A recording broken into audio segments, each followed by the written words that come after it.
right, hello everyone. I'm Fred Oakman here with Mr. Jake Peters. You're listening to PS. This is Awesome PlayStation Podcast. This is episode 387. We dive into our thoughts on all things PlayStation. Before we jump in, subscribe to our channel on YouTube, youtube.com/PS. This is Awesome. You can also watch the video version of the show. If you choose, you can check out our trophy list on PSN. I'm Anchorless_81 and Jake is JakeSaw01. Send your thoughts to pssisawesome@gmail.com. Share the show with friends. Don't forget to rate us. This podcast airs for free every Wednesday on your preferred streaming platform. We make that happen. And if you sign up to our Patreon for just $1 a month, you can join the one and only $1 club.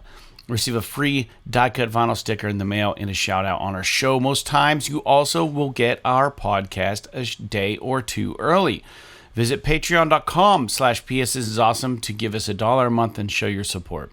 Remember, if you like our podcast, it also does us a lot of good if you can like, comment, and subscribe on YouTube. So even if you don't watch over there, head over there, give us a like, give us a comment, give us a subscribe, whatever you can do to help us get tossed into the algorithm. Jake, the numbers are looking pretty good these days. The last couple shows have been outperforming the other ones, which is what we'd like to see, but I don't know why. But with that out of the way, how are you doing today? Probably because I was ranting about lies of P. I was getting people all frothy. That must be it. But no, I'm doing pretty good. Sorry, I'm trying to adjust my mic. We played a show on Saturday, which was all right. I mean, it was fun, but it was late. Although I think it was Troy or maybe it was Nate. I was telling it's a good thing we didn't start at 6 because there would have literally been nobody there. And it was some people filtered in at the end. It was kind of nice to have all the theater kids there and everything. And I think we played all right. It sounded good on stage. I can't comment on what it sounded like out in the audience. Yeah. But all things considered, I think it went pretty well. I played golf last night for the second time, only the second time this year. And other than a couple of bad holes, I did pretty good. I think I had 4 or 5 pars. Wow. And then I had one double bogey and 2 or 3 bogeys. So I actually did pretty good. I think it was a +5 or +6 for the round. We only played 9 holes, which is incredible for me considering I'm very inconsistent with golf because I don't play enough. Yeah. But other than that, just doing good.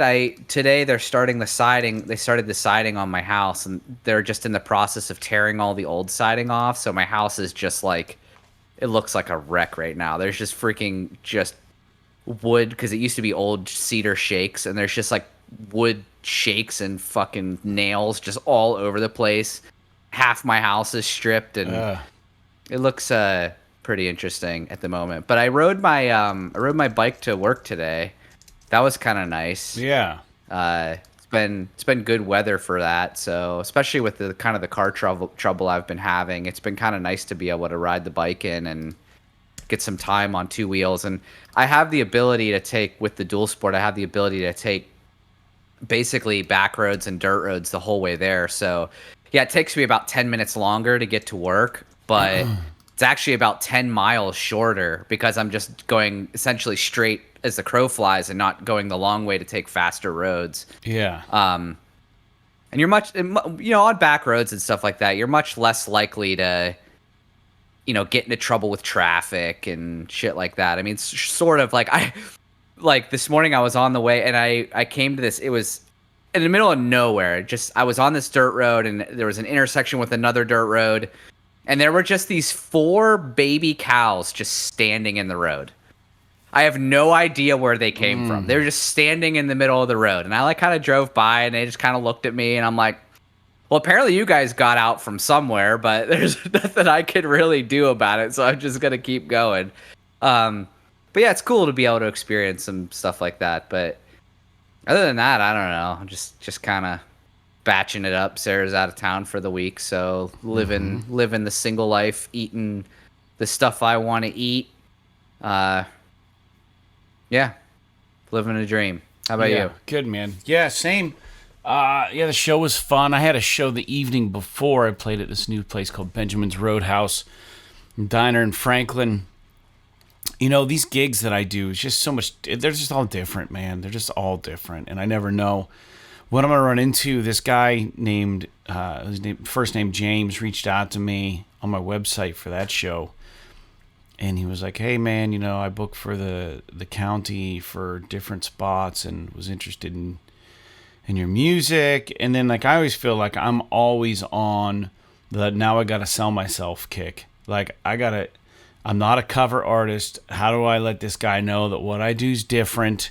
You know what I mean? Because they probably think they're just booking someone that's going to play top 40 hits or whatever classic songs. Yeah. And I wrote him, and he seemed like he was interested, and he said he saw some stuff on my website that he really appealed to him, and I played this place. I got in. We agreed on an amount, and it's always kind of nerve-wracking to go play a venue for the first time. You got to kind of introduce the staff. You're never sure like how loud you should be, like, you know. And this was it's an indoor place with an outdoor space, and they had me in the outdoor space, and there was like this vestibule or like this area they had set up for bands, but it's all enclosed. It's like a mini garage, and the garage door opens essentially, but it's prettier. It's nicer than that. But so then I don't have any monitors. So I just had my two speakers, and then it's like, I don't want to put them behind me because all that noise is going to get trapped in this little enclosure.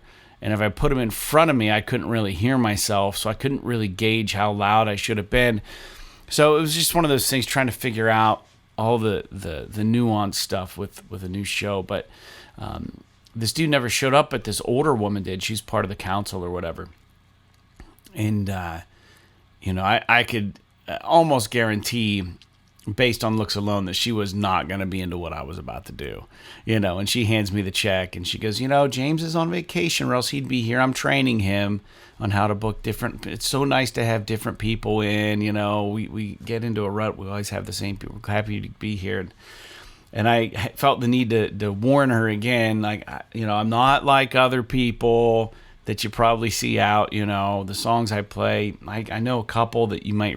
She goes, well, that's fine. I'm just going to have a glass of wine and just see what it's all about. And I said, okay. So now I have this person who's like essentially writing a report card on how well I do to see if they'll have me back to play other places in the county.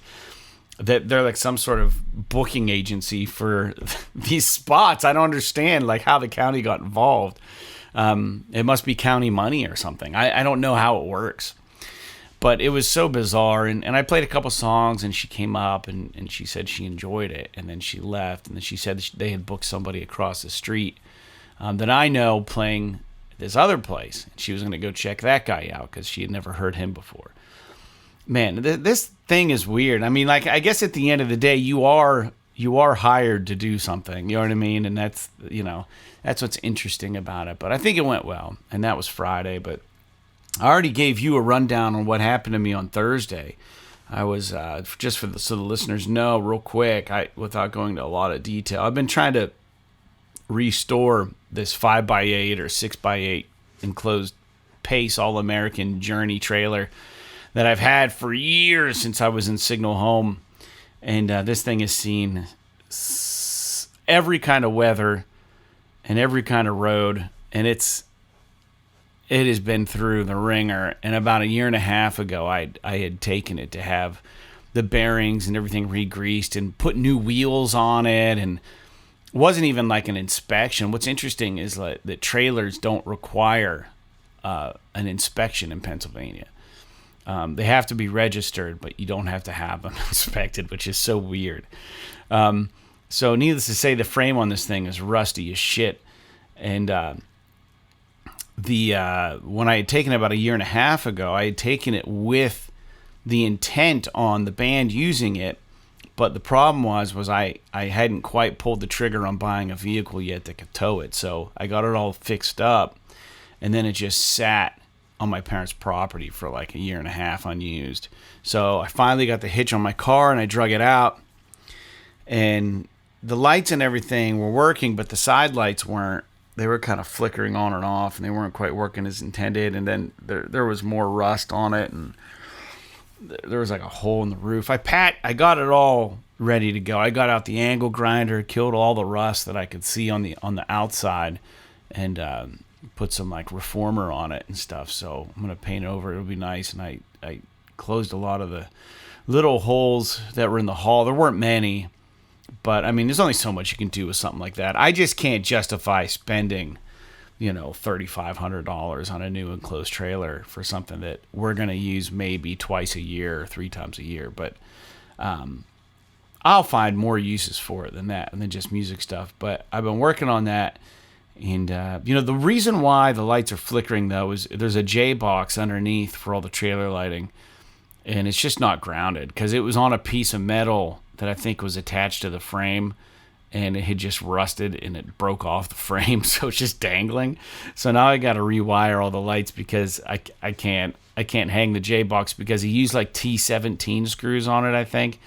And like, usually they go by five increments of 5, like a 10, 15, 20. My 20's way too big and my 15's too tiny. So I looked it up and I'm like, yeah, T17 is like a specialty torque head that, a lot of people don't have that. And I'm like, oh, awesome. So the existing screws in there, I can't even unscrew from the J box to put my own screws in and reground it. And they're rusted to shit. Like I just bought a new J box. I have to cut all the wires and rewire the whole thing. It's so annoying. So that's my next project. But while I was doing that, my parents have a deck, and it was on the second story. They have split level, so the second story, it's not up super high. It's maybe like 10 to 11 feet high or something.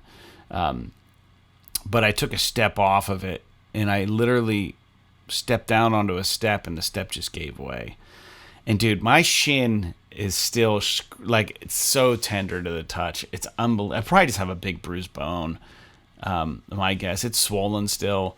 It got scraped up pretty bad. Luckily, I didn't plummet. Like I caught myself and I was kind of dangling from the next step. Yeah, I almost had a pretty bad accident. So I'm glad I'm all right. I'm glad it wasn't either of my parents. But so that's all because of this fucking trailer debacle I've been experiencing. But that's it, man. I bought some new gear for the band today. I'm excited for that. And things are good. Just been busy. And I can't think of any other cool things that have happened this week. You could probably buy, just so you know, like a single just T17 on Amazon, maybe for like a socket set at Home Depot for like $5. Dude, I looked. They don't have them. You gotta buy really? a whole. Yeah, you gotta buy a whole set. Well, you for sure should be able to get one on Amazon, I would think. Yeah, but I'm guessing it's a T17. You know what I mean? It's Harbor Freight here. They have I have a set for $5.99. I bet you there's a T17 in here. I typed T17 and this thing came up. Now I need to know. I need to know.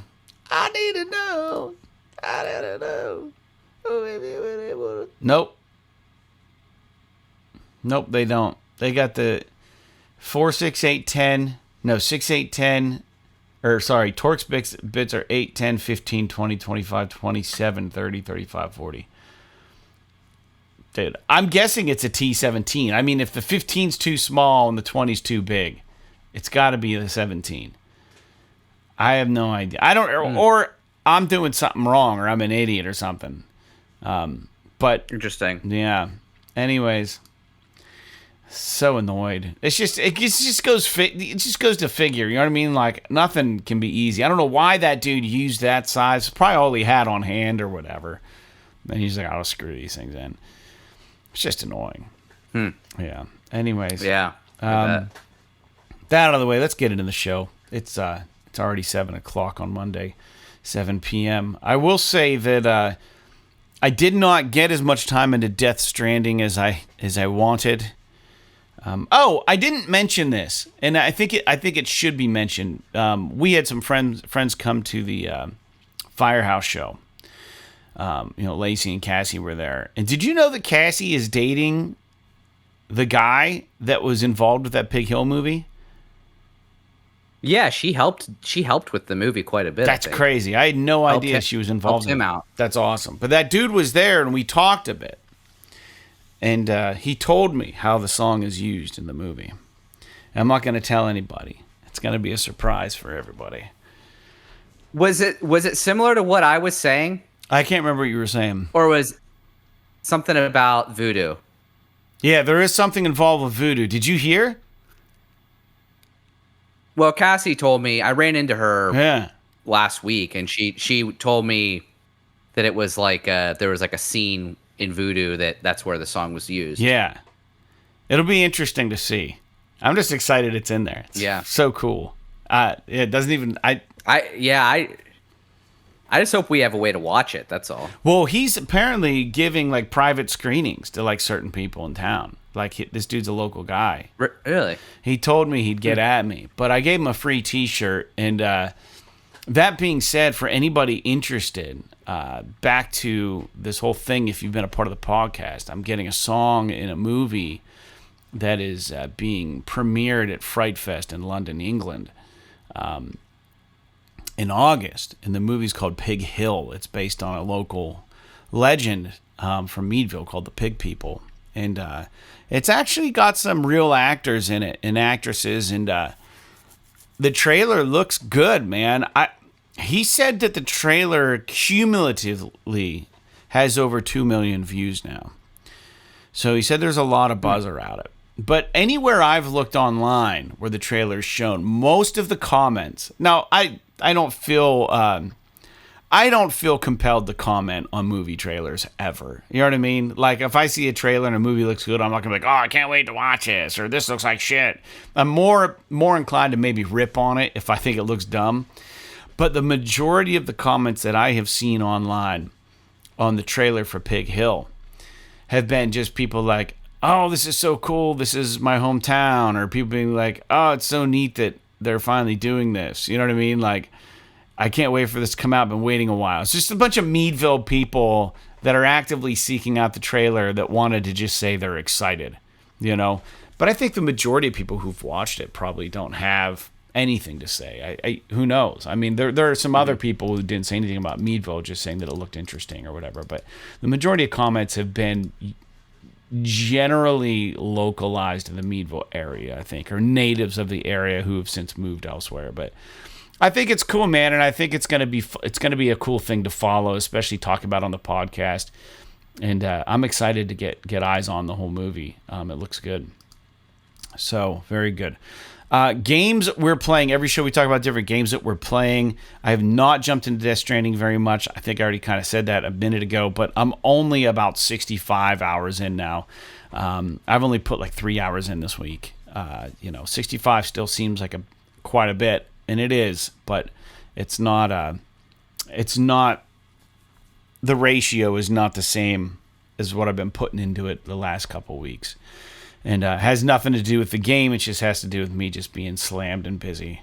So I'm going to get back to it. I've actually played a little bit just now before the podcast, and I propelled the Cairo Network just a little bit just a moment ago. So don't worry. The world is safe in my hands. Jake, what are you playing? I'm still ripping down Lies of P. And what's funny is that, like, I've been a lot more positive on it since last podcast. Not that I wasn't positive on it before that, but it's just obviously, like, I had to get my initial nitpicks about the way the game works out of the way. And so I've been playing it basically every day ever since then, just kind of a little bit here and there. And I've been really enjoying it. Everything that I said last week still kind of stands, but I've been getting a little bit more in the groove with it. And so, like, yesterday I was thinking about it, and I was like, man, I'm gonna get on the podcast tomorrow, and I'm gonna be a lot more positive about Lies of P and everything. And then this morning before work, I started playing it, and I got to another section where it's making me balance on these fucking beams and fight enemies, and if I fall off a beam, I just die. And just like I was explaining about that one level I was at in the church where you have to walk across these narrow beams and like not fall off but still fight things. Yeah. And so that is still very annoying. However, I'm enjoying it. I have no idea how long this game is. I feel like my character's like level 65 or 68 or something like that, but I have no context for what that means, because I think you could be like level like 200 in this game or something. So I don't know how far I really am in it. If somebody knows, I mean, let me know, because I don't really want to look up. I don't want to look it up because I don't want to be spoiled or anything. But I'm in the Grand Exhibition section right now is where I'm at. So I think I've been playing it for like 15 hours or something like that. Yeah. So it's still capturing my curiosity, and to be honest, I'm more interested in playing it right now than I am in jumping into Death Stranding. I'm sure Death Stranding is a better game, but there is something about, there's like a carrot on the stick kind of element to the game. I just wish it wasn't offset by like these moments of wanting to just throw my controller through my television because I fell off of a fucking high beam and landed, and then I have to go all the way through all these enemies and get back up to this high beam to get my XP back so that I don't lose it. It's like, yeah, I don't know. I get that that's part of the design, but I am really enjoying it. The one thing that I am kind of weirded out by, though, is that like it's like this RPG, right? And you can buy or you can find all of these different weapons and all of these different handles for the weapons, and like what you have kind of dictates sort of how much your skill, your attributes modify the weapon's damage, and it also dictates how what special abilities your weapon has. And then you have like the actual weapon itself, which just how fast it attacks and what kind of damage it deals and how much damage it does. Yeah. And I love just like the basic, like I picked the balanced play style when I started. So it's like a saber that you're like a one-handed saber that you're playing with. That's kind of like my jam. I just like that kind of up the middle sort of play style. And I've been playing this game for 15 hours. I have not found a single other weapon that works the same way. So I've just been literally spending all of my resources upgrading the weapon I got at the beginning of the fucking game. So that's a little bit disappointing to me. I wish I could find some new weapons that were in the same sort of category. Mm-hmm. Because everything that I found since the beginning of the game has been all of these huge like two-handed weapons. And I don't like playing these types of games that way. I don't like the slow but heavy damage kind of weapon things. They're very cool. Like one of them's like a giant bone saw. One of them's like this hammer that like fucking explodes. One of them is like a giant like saw blade like on a pole. There's a lot of really cool weapons, but they just don't. Like I want like another one-handed sword. Like, is there only one in the whole fucking game, and it's the one I get at the beginning, and I just upgrade it forever? Maybe. Or am I gonna find another one at some point? I don't know. This is just one other little nitpick, but I am really enjoying it. I'm getting a lot better at it.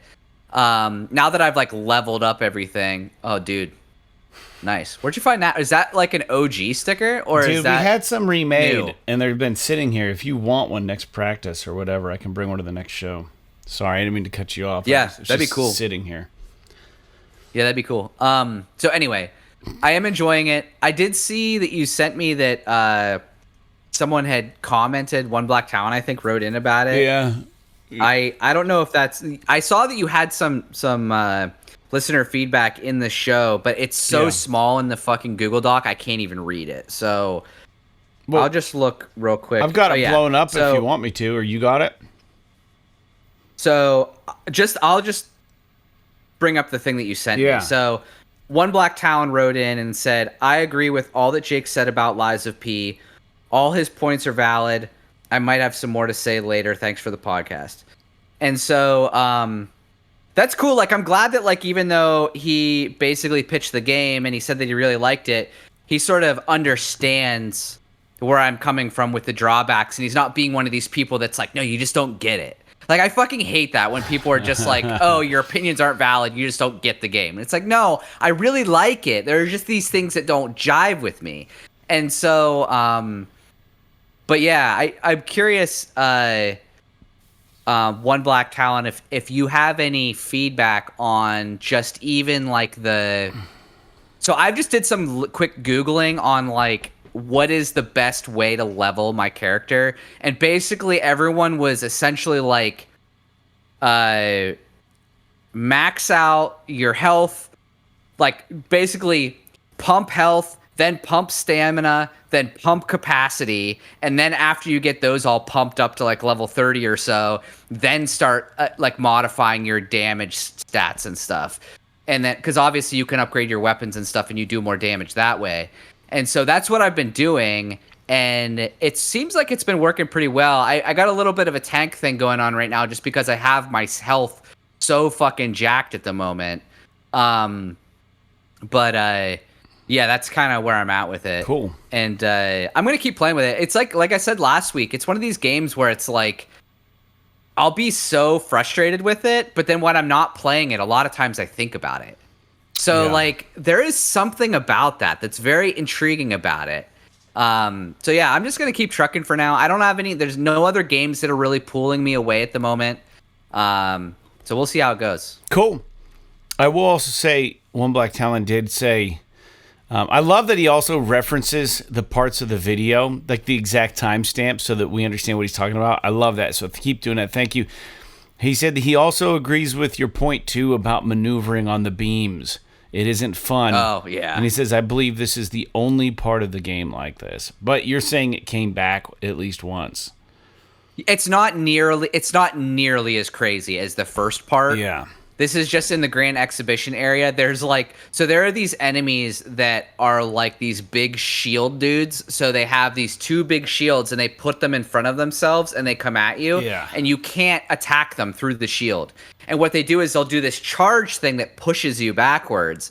And there's like, you're in this like rafter area where you have to get from A to B. And there's this one beam that you have to walk across. It's really long, and there's one of these fucking dudes just standing on it. Oh yeah. And you have to basically like back up and attack him when he opens up, and back up when and you have to get rid of him so that you can get around him and go to the next area. Now, I've never thought about like trying to like lure him away and then run around him and get through.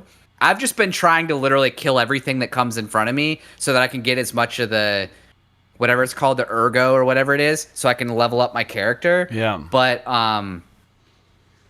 yeah, I'm hoping that after this it's basically done. And it's not like this whole level's been like this. It's just this one very specific part.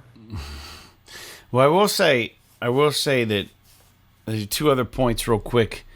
One Black Talon was familiar with Quantum Leap, and he had some input on this. And the first one he said, the TV show, yeah, the one from the 80s or the new one. I don't know, but he said, I'm guessing the 80s, because that's kind of our demographic. But he says in the show, Sam takes over the body of the person for the episode, and he believes the person is actually then transported to a room, maybe at the facility he works from, while the episode plays out. Because you asked what happened to the person when he takes over their body.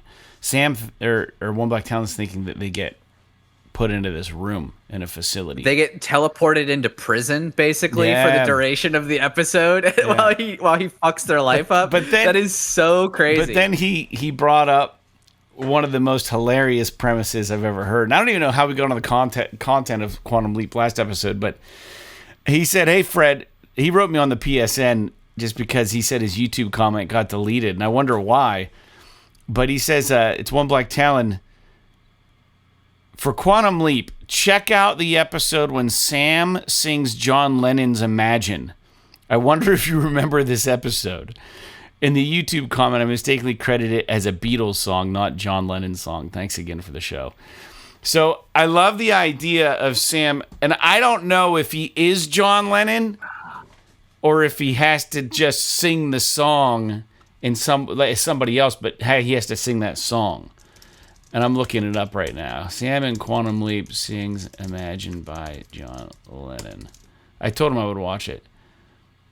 It's upscaled to 4K resolution. Oh, this is so cool.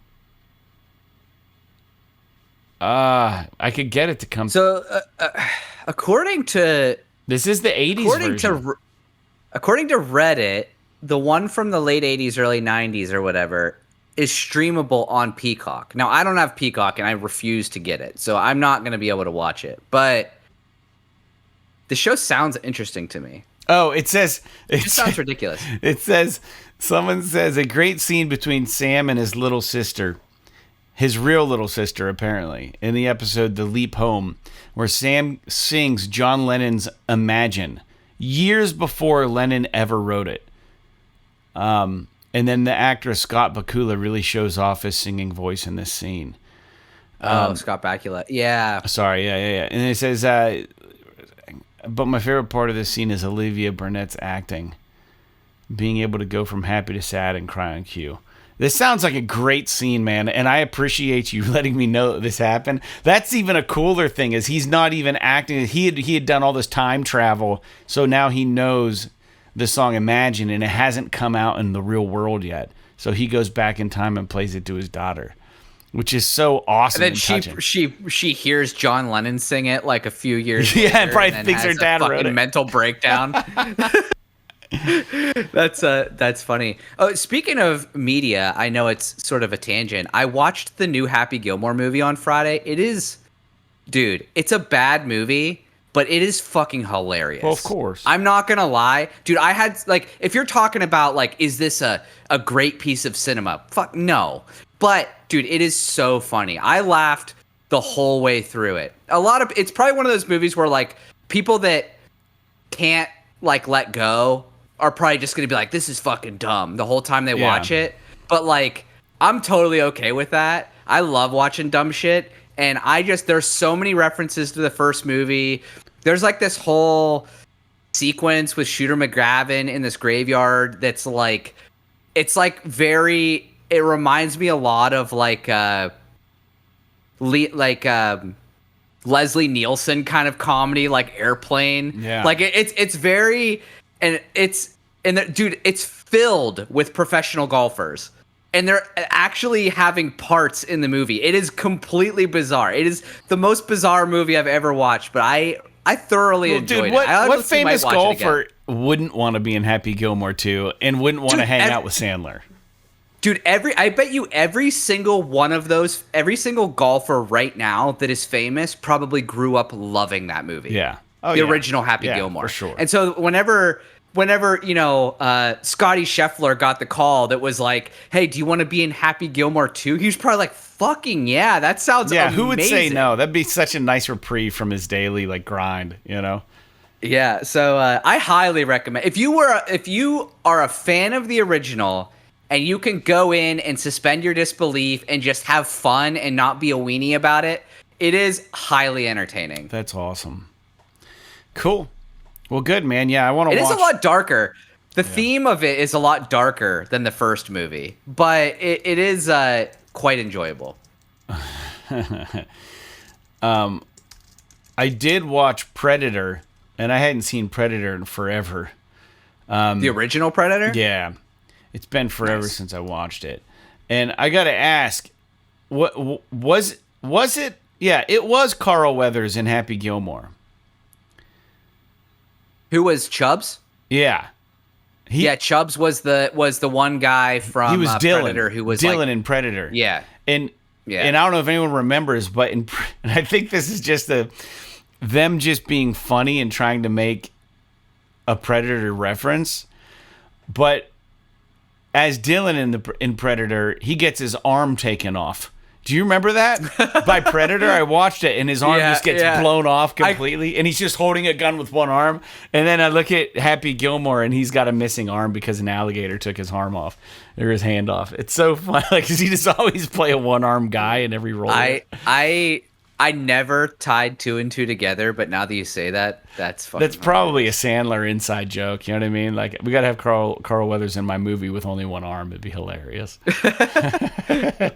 Which is hilarious. All right. Anyways, I digress. Let's get into, we covered all listener feedback. Let's get into some news. We got a few news points here. I'll run us through it, Jake, and then we'll just offer comment how we normally do. Sony has officially revealed the name and details of its first-party fighting stick, the FlexStrike, one word, wireless fight stick, coming in 2026 for PS5 and PC. It uses PlayStation Link technology for wireless play, so you can put up to 2 sticks on your PS5 at the same time, and support Sony's Pulse audio accessories with low latency audio. All DualSense buttons are replicated, including the touchpad on the Fight Stick. It offers custom lock buttons, lever modes, and even lets you plug in a standard PS5 controller for menu navigation. The announcement dropped just ahead of EVO 2025, where the stick will be shown, but not playable, alongside new footage of the upcoming Marvel Tokon Fighting Souls game. This is cool for all of these fighting crazy people that are like just diehard fighters, right? I guess. I don't know how this is going to stack up against other fight sticks, but that'll remain to be seen. But I do like that Sony, now that they're pretty much running Evo, it only makes sense to have their own fight stick. And I don't care about the name. FlexStrike actually sounds kind of perverted in a weird way. Wireless fight stick, FlexStrike. It just sounds like some sort of sounds like the or maybe it sounds more like the upper decker or something, like, you know, where you shit in the top of a toilet bowl. It just sounds like something gross, maybe not sexual perverted, but just kind of like FlexStrike. I think they could have come with a better name. But the name is really dumb. Yeah. Because I don't want my controllers to flex. Yeah, I don't understand flex. So like what is going on here with this? Maybe they're just saying that like its implementation is flexible. But that's, dude. Somebody, they need to have a talk in marketing, because I don't particularly love that name.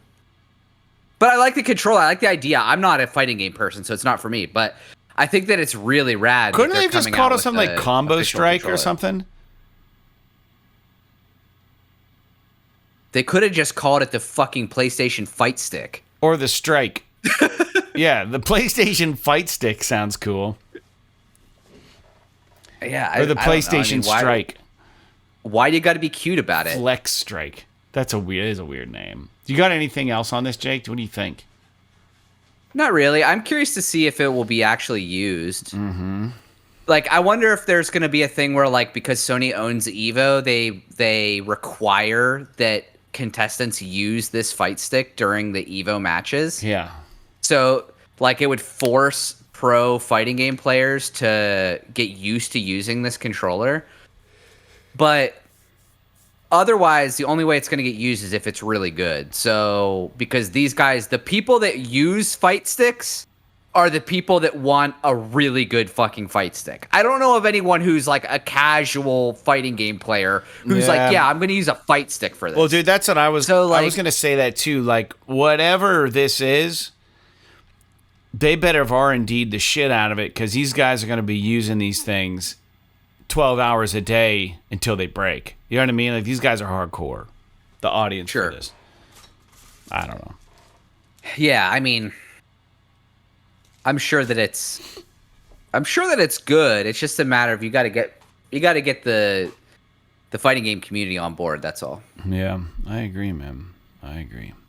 All right, very good. Next news point: Sony's cracking down hard, Jake, on what it sees as a blatant Horizon knockoff. Hence the title of our show, Horizon: The Clone Wars. The publisher just filed a lawsuit against Tencent over Light of Motirum, a game so close to Horizon Zero Dawn that even fans online are calling it quote-unquote insane and quote-unquote shameless. It turns out Tencent asked Sony to license the IP, and when denied, allegedly went ahead anyway. Now Sony wants damages and to nuke the project from orbit. I mean, this whole thing is just egregious, man. I can't believe, I'm 100% behind Sony on this. Dude, this is fucking crazy. I'm like looking at it right now. Yeah. It's like literally the banner on Steam for this It's game. the font, dude. It's fucking Aloy. Just a childish looking version of her. Even with like a full on Native American style like headdress type thing that's made like with all robot parts. futuristic. Like, yeah. oh my god, this is fucking horrible. I would certainly hope that Sony would have some kind of A recourse on this. I mean, for sure they don't have to put it on their store. And then you fight all of these dinosaurs that are made out of like robot dinosaurs in the game. And you can look up the thing that's scary is like there's no way this game plays as well as Horizon. It definitely doesn't look like it plays like Horizon. However, they are hijacking so much of the aesthetic from this game. Oh yeah. From Horizon that yeah, duh, they're gonna fucking sue them over this. It's ridiculous. Yeah, I just wanted to bring it up. I mean, I think we're both on the same page. I hope they get a ton of money out of it, and I hope they do nuke the project. But Tencent from China, and are they a Chinese play thing? Yeah, they're gonna do whatever they want to do over there. I'd imagine. I don't know. It's just weird. Yeah, but all the major storefronts are based in the U.S. Obviously, Sony's not. But well, here's a good question. Was Horizon released in China? It's a great question. Probably, I would think so. Because if not, maybe this was their way. Yes, the game Horizon Forbidden West was released in China. It's available in Chinese language on platforms like Amazon. The game published by PlayStation Studios is available with English and Chinese. Okay. Yeah, so it's available in China. Part of me was thinking like, well, if it's not available in China, maybe this was like their way of like saying, we love what you did. We're going to make this game for our people. But no, that's not what happened.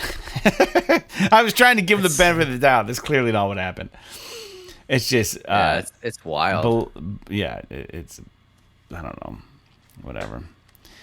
It's flagrant copying. All right, next news point.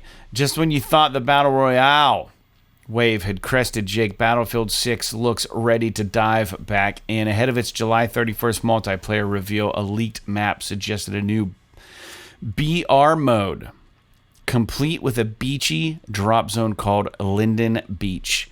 Rumored to be free to play and separate from the main game, it echoes past efforts like Firestorm, which, let's be honest, barely made a splash. Now, with Warzone waning and Fortnite still dominating, is Battlefield fashionably late or just stuck in 2019?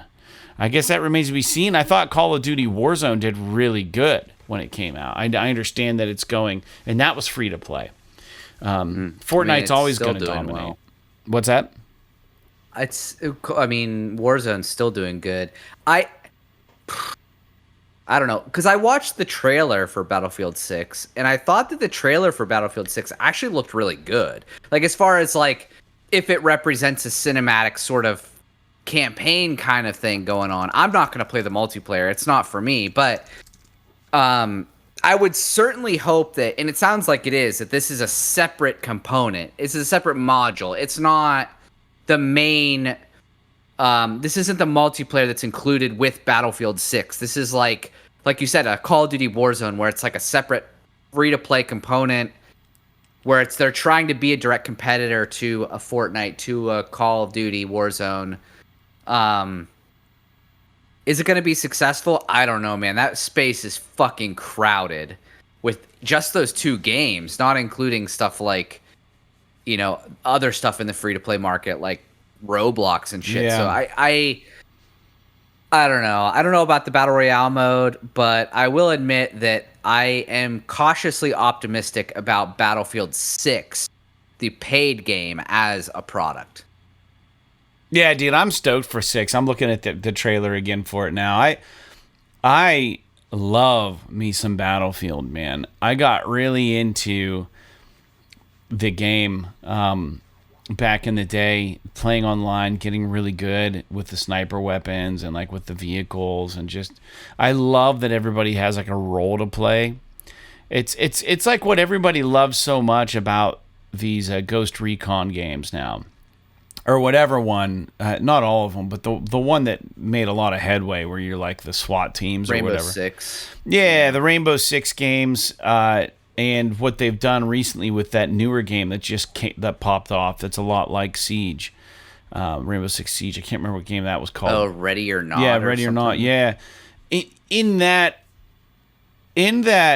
vein of game mechanic, where your support, your whatever, your scout, your whatever, you're like a vehicle driver, you're an engineer. Like, I love big open world battles that Battlefield does like that with people, and they're a lot of fun, team versus team, and they there aren't a lot of games doing that.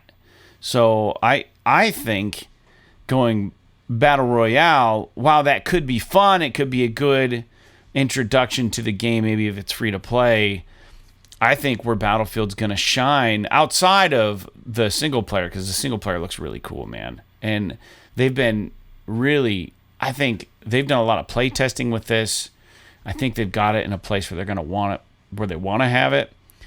And I don't think that of the Battlefield games that I've played, dude, I can't remember any of them that I've played where I haven't enjoyed the single player content. Now, I didn't play the last one that just came out. Yeah. Well, it didn't have single player. Okay. 2042 didn't have single player. Well, there you go. But I will say, so I don't know if I've probably brought this up on the podcast before, but I played the original Battlefield 1942 on PC when it came out. I fucking was enamored with that game. It was the first game. I don't want to say it was the first, but it was like the first major game where it was like these huge battles. It's like a first-person shooter, but there's vehicles all over the place you can drive. People have classes. This guy's a medic. This guy's a soldier. This guy's a sniper. This guy's a support character. Yeah. This guy's an engineer or whatever. And I fucking loved Battlefield 1942. My PC ran like shit, but I would just basically fill the map with bots and just play it in my room when I was in high school. I loved it. Yeah. When it comes to single player Battlefields, most notably, probably the two most notable Battlefield single player campaigns to me are Battlefield 3 on the PS3 was fucking awesome, and Battlefield 1 on PS4, which was like the World War I version. Mm-hmm. That one was also fucking awesome. 4 was fine. It was pretty good, but it wasn't like anything amazing, and I didn't particularly care for Battlefield 5's campaign. But if they could get back to their roots with something like Battlefield 3's campaign, because this is a modern military shooter, I think that would be really rad.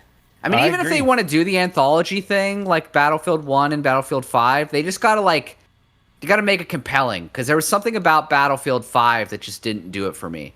But Battlefield 1 was awesome. Yeah, I don't even remember which ones I was crazy about. But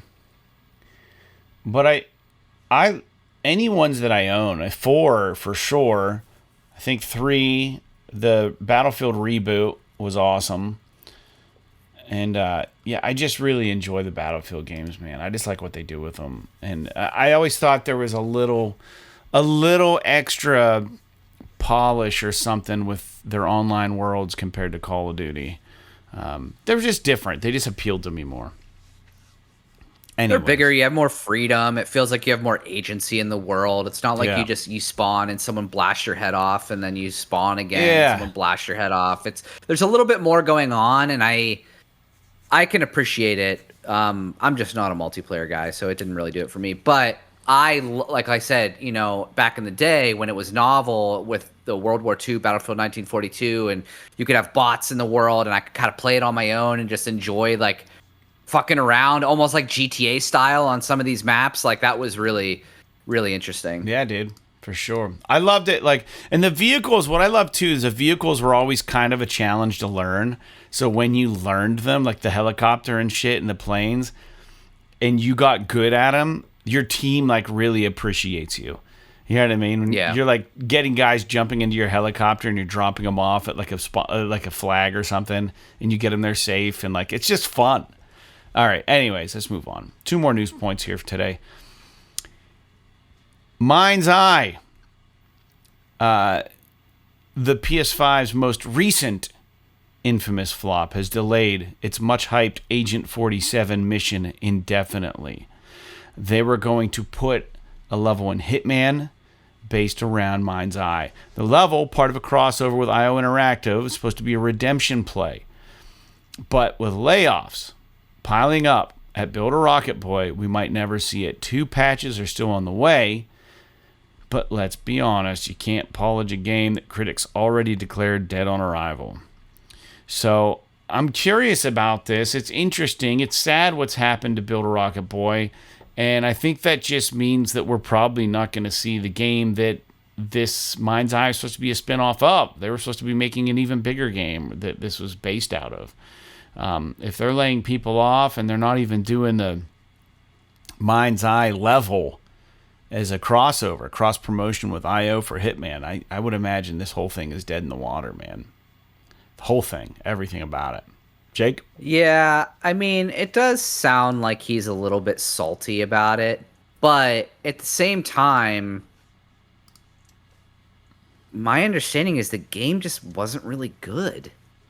So, like, how do you can't sit there and be like, well, people have already made up their minds, blah, blah, blah, blah, blah. If the product that you presented was not that good. Now, I didn't play it, so I'm, obviously take what I say with a grain of salt. Don't assume that what I'm saying is actually correct. But, yeah, I don't know. I mean, it's a little bit of a bummer, but, and it would, obviously I don't want anyone to lose their job or anything like that. Yeah. But it's like, games do come back from the dead sometimes. I mean, the infamous No Man's Sky turnaround is obviously huge, but let's be honest. I mean, this game, No Man's Sky was like fucking 15 people made that game. This is like a big ass team. So you can't just like have a big ass team hang out while you turn a game around. It's too expensive. Yeah. So I'm guessing that, like, that's the one big thing that sucks about a lot of these big budget games now is that, like, you have one swing at the plate. If you fuck it up, chances are you're not coming back from it unless you are able to hang on via some kind of, if your game is interesting, it's just like broken or something, and like people are still interested in it. They just want the bugs fixed, or like, maybe you have enough money from your patrons that you're able to kind of hang on while you get that second crack at the plate or whatever. But like, it's unfortunate, and I was really kind of pulling for this game because it did look kind of interesting, a little bit of a GTA style, kind of semi-futuristic, third-person shootery, actiony kind of campy game. But then whenever I watch reviews for it and they're like, yeah, there's some fun stuff, but it's like really boring and uninspired, it's like that's the worst thing that somebody can say about your game. Yeah. That it's mechanically sound, but it's boring. It's like, I'm not going to play a game that's boring. I'm going to play a game because I want to play a game that's fun. Yeah. So, yeah, it sucks, and I feel bad for the guys, but yeah, they need to do something to fix it. I don't know. I don't know if a couple of patches are going to do the job. Yeah, I don't know what the answer is. I just know that it's just kind of a shame. Because it goes to and it's also the same thing that I was telling the guy that was involved in Pig Hill. And I reiterated and doubled down to him. Essentially, I was just like, dude, no matter you guys made the movie you wanted to make. You were happy enough with it to release it to the wild.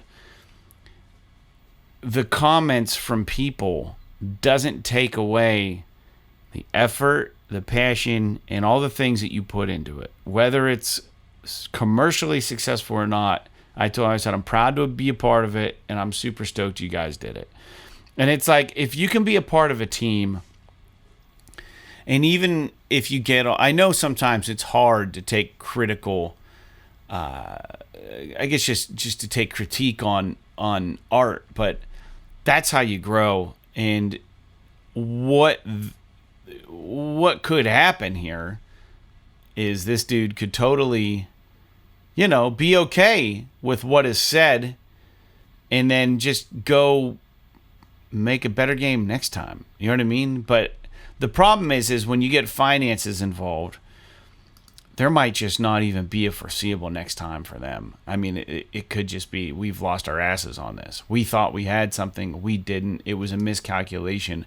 But just to own it is kind of where I'm at. Like, it's just kind of irritating when people get salty about reception. I mean, if this is how people feel, man, this is how people feel. And you really shouldn't, there's no reason to get pissed off. You can't be mad at any single person. You can be mad at the world, but that's no way to be. So I guess part of me is just like, dude, it does suck. It's probably the smart move, though, I mean, you could be, he's probably defending his guys. He wants them to feel proud of what they did. Sure. But at the same time, like, you can't tell people how to feel about something. Right. And if they're going to feel the way that they feel, like, I'm sure if you wrote a song that you thought was awesome and everybody was like, Fred, that song's kind of trite and stupid, you're going to be like a little bit hurt by it and probably a little bit defensive, but their opinion is not invalid. It's art. That's the way that they perceive it. That's how art works, yeah. Right. So it is, sometimes it is unfortunate that these things happen, and especially in a situation like this where all of that is tied to a business. It needs to make money. Yeah. It really ratchets up sort of the stakes on something that should be a little bit more flowing and natural in art. And it's unfortunate that stuff like this happens, but it does. But like you said, man, it's the nature of the business, man. And I haven't always been on the receiving end of good criticism, especially when Signal Home put out a record. Man, it was tough, man. We caught a lot of shit for that record, just from news sites and stuff that wanted to get on it, that were just pissed that we were on a label ran by the guys from Hawthorne Heights, and they weren't even really listening to the album. They were just like, oh yeah, here's another band trying to ride on the coattails of another band. And it's like, whatever, dude. Say what you want. That's the angle you want to go. You go listen to our record. That's on you. Yeah. Anyways, man. Yeah, the world's weird and everybody's pissed off and everybody wants to say everything sucks. That's just how it goes. But bummer. If you're looking forward to this, let's move on. Last news point: Sony just dropped nearly $500 million to grab a 2.5% stake in Bandai Namco, signaling a deeper partnership aimed at expanding anime, manga, and gaming IP worldwide. They're talking quote-unquote emotionally moving experiences and quote-unquote experiential entertainment, which sounds ambitious, but also a bit vague. Is this Sony doubling down on cross-media synergy, or just buying more influence in a publisher that already heavily leans PlayStation? And Jake, what could this mean for the future of From Software's collaborations or legacy game revivals? Yeah, I mean, it's interesting. 2.5% isn't a lot. I mean, it's a lot of money. It's like hundreds of millions of dollars or something. But it's not enough to have like a voting share on the board or anything or a voting stake on the board or anything like that. But my guess is that Bandai Namco does own like Dark Souls and stuff, but They also own a lot of anime shit. And it seems like Sony has been really interested in locking down the anime scene over the last few years. Mm-hmm. So I'm wondering if maybe that's what this is more about. But yeah, I mean, clearly they see something in Bandai that they're willing to drop that much money on them, and I'm guessing that maybe they'll use this new partnership to leverage some of their IP in a more PlayStation-centric manner. But my guess is that it's more of an investment for them, and it has more to do with like maybe getting access to some of the more anime-centric things. Yeah. But they own some of Katakawa now, which is the From Software owners, and now they own some of Bandai Namco, which owns some of the From Software IP. So I don't know. I mean, maybe there is something to that, but my guess is it's a little bit more mundane than that, really. Yeah. It's hard to say, man. I think that I think it's fine, you know, anytime Sony gets a little more influence, I think, with Bandai, that's good. So, I don't know. We'll see how it happens. And 2.5, Jake, like you said, is not a big percentage, but it is a big amount of money because it's a very big pie. That being said, man, I don't really have anything else to talk about as far as news. I didn't know if there's anything you wanted to touch on, but I feel content with the show today. No, I think I'm good. Nice. I'm excited. I'm thinking about making some like totally unhealthy, gnarly fucking burrito for dinner. Well, if it's a burrito, it's probably not that unhealthy. Well, I'm planning on. I got some. I'm gonna make like a cheese sauce for it. So I'm gonna put that on there, and I got some guacamole. I might even throw some French fries on there. That sounds fantastic. Just load up the carbs.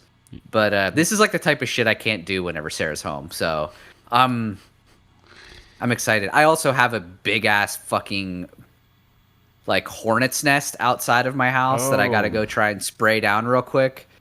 But I feel bad because like the contractors that are working on my siding, I'm like, dude, I'm trying to kill these hornets. They will not go the fuck away. So they're like just hitting them with sticks, trying to knock the nest down and stuff. Man. And I feel a little bit bad about that, but I don't know.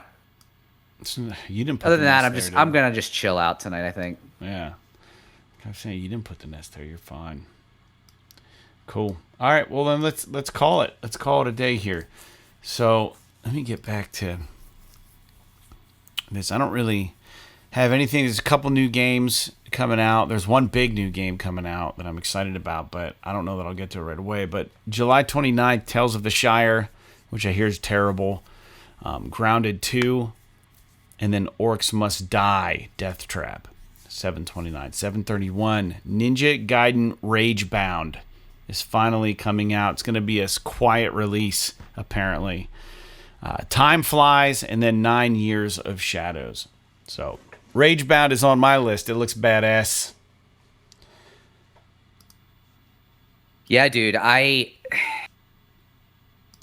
think it looks so fucking good. I don't know if I'm going to play it just because I kind of want to get a vibe for how hard it's going to be before I jump into it. But I'm definitely interested in it. It seems like something that would be really fun to play. Yeah, dude, for sure. It's definitely one of those games that, like I said, I played that Cyber Ninja game and loved it. And it's definitely in my wheelhouse, dude. I'm excited to try it, so we'll see. I don't think I'm going to get it right away. I got to beat Death Stranding. And I still haven't even tried Arizona Sunshine VR, the remake. I think there's probably something else I've purchased that I haven't played, but I don't know. Anyways, that's all we got. Thanks for tuning in to episode 387 of PS This Is Awesome. This episode has been titled Horizon the Clone Wars. Let us know what you think about this monstrosity of a ripoff that Tencent is trying to pull off. And let us also know what you're playing this week. Let us know what you're excited about, the new games coming out. Anything, comment, like, subscribe, all those good things. We'll be back next week. Don't forget about our Patreon. Get the show in early. Treat yourself. Get your show early and treat yourself. Please. And that's all. Like Quantum Error, Cube, 10th anniversary, and Quar, Infernal Machines. P.S. P.S. This is awesome. This is awesome.